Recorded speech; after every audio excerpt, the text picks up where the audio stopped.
Black people, I want to talk to us for a minute. One of the things we not gonna do is fumble this win we got during Bad Bunny's halftime show by tapping into the noise that it should have been done in English. That performance was an expression of shared cultural experience. We could see ourselves. You couldn't see us. Starting with the power of him using the language of his people. That speaks directly to the Black experience. We are people whose ancestors were told that we could not speak our language, that when they brought us over to this country, and we were forbidden to beat our drums. Our culture was policed, our voices were controlled. So when he stood on that stage and centered his language unapologetically, that wasn't exclusion, it was reclamation. And opening in the cane fields, which represents a system of oppression, just like their ancestors, our ancestors who labored in cotton and tobacco fields in the United States and in the sugarcane fields throughout the Caribbean and the Americas, they decided that we were going to have identity and joy in spite of being in a system designed to crush it. The halftime show illustrated that we are more the same than we are different. Could you see it? The coco frio, the coconut drinks that they had, in Panama we call that agua pipa. That ain't no different than the peach high C or the pineapple Fanta or the red Kool-Aid that all us Black people connect to.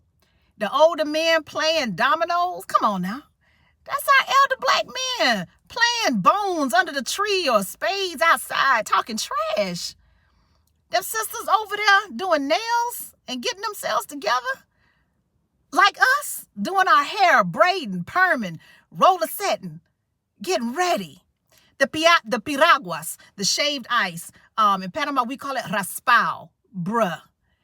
That is a chili cup, the frozen cup, or a honey dipper, the little frozen juice cup that we used to get for 10 cents. That was our summertime snack. The barrio, that's our crib, that's our hood. The casita, that's Big Mama house, where everybody hung out, where everybody felt safe. The margarita or tienda, that's the corner store. Miss Tonita, the elder woman who handed him that shot through the store window, she's the founder of the Last Caribbean Social Club in Brooklyn. That's our candy lady, handing out candy to the kids by day and shots in brown paper bags by night. The house, that was the space where our elders could go and have a sense of belonging. They could relax, they could hang out, listen to music, and just escape the harshness of the world. And that baby laid out across them chairs at that wedding.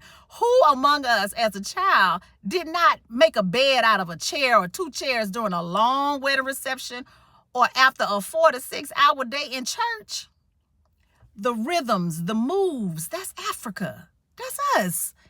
That is a legacy of survival, identity, and joy that our people and the indigenous people of that land infused to create that beautiful Hispanic culture and the flags.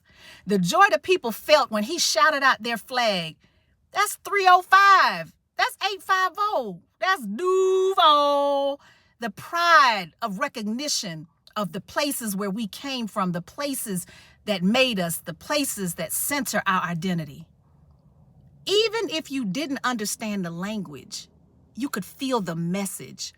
You can recognize the coded resilience, rhythm as resistance, cultural pride without apology, joy as defiance. And you saw a people who refused to shrink. That don't sound familiar to you? That's our story too. But more importantly, the halftime show was a white supremacist nightmare because white supremacy depends on America being defined by whiteness, that whiteness is dominant, superior, and central.